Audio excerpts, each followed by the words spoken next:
Example number 2 is slightly different to example number 1. It says, use the information below to reconcile the creditors control account with the creditors list. Okay, so now we're dealing with reconciliation of creditors. Then in the information, instead of giving you the creditors control accounts and the list, they just give you the opening balances. And you can see that the two are not the same. That's why we have to go through this reconciliation process. Then they give you the transactions, which are the adjustment entries. And then they say something funny. They say, answer using the table format below. Now, what this means is that instead of drawing up a new creditors control account and a new creditors list, you will just show the effect of every transaction. Okay, there are 6 transactions in this exercise on the creditors control account. So in other words, you will write the value in the debit column if it needs to decrease the creditors control account, or in the credits column if it needs to increase the creditors control account. And if it has an effect on the list, the same thing. Debit column if it needs to decrease the list, credit column if it needs to increase the list. Okay, and then at the end of the day, you'll just total the debit and the credit sides, and then you will give a net total for the creditors control account and a net total for the creditors list. And these two totals will have to be the same. Now you will notice the first row in your table is for the opening balances, because the creditors control account started with a value of 19,940. It will go to the credit side. And the creditors list started with 19,260, also on the credit side. Now the first transaction says an invoice for 1,760 Rand has not yet been entered in the CJ. Okay, so we completely forgot about this invoice. And if we enter this invoice now, it will affect the creditors control accounts and the list. A credit invoice will increase the total value of our total purchases on the credit side of creditors control. So we have to go and add that 1,760 Rand to the credit side of creditors control.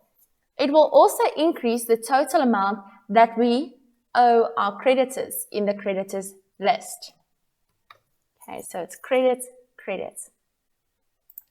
Then the next transaction says discount of 120 Rand had not been entered on the account of a creditor, J. Smith.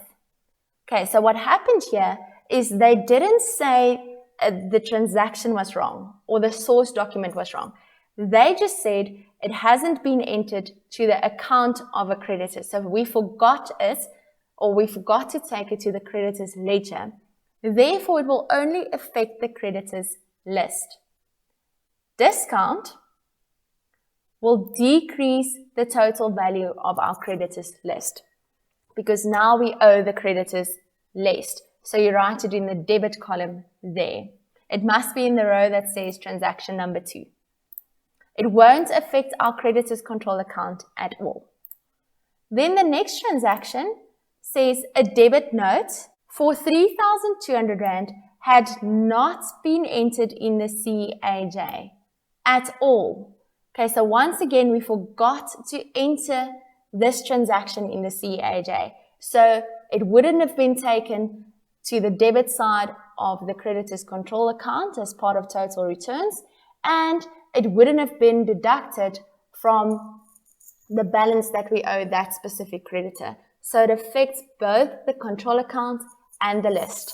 But now remember, we return things, so it goes to the debit side of the control account, into that 3,200 Rand in there, and to the debit side of the creditors list. Then the next transaction says the creditors journal had been undercast by 300 Rand. So this is just a totaling error inside a journal, and it will only affect the control account. We have to go and add 300 Rand to that total purchases value on the credit side of creditors control. No effect on the list.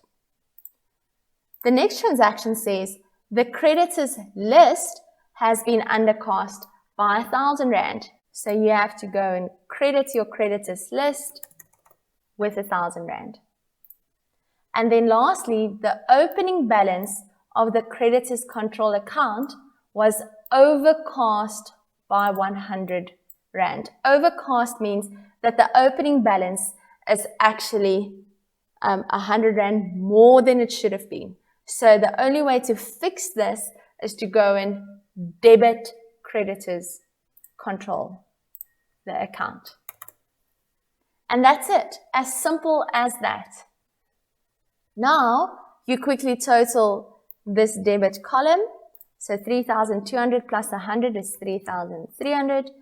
And you total this credits column, which gives you a total of 22,000. Total this debit column, which gives you a total of 3,320 Rand. Total this credits column, and it's 22,020 Rand. To get this final total for the value of creditors control, you will say the credit side minus the debit side. Okay, so 22,000 minus the 3,300 Rand will give us 18,700 Rand on the credit side. Okay. And then the same on this side for the list. You say the credit value of the list minus the debit value of the list gives you a total of 18,700 on the credit side. And because these two are now equal, we can safely say our control account has been reconciled with our list.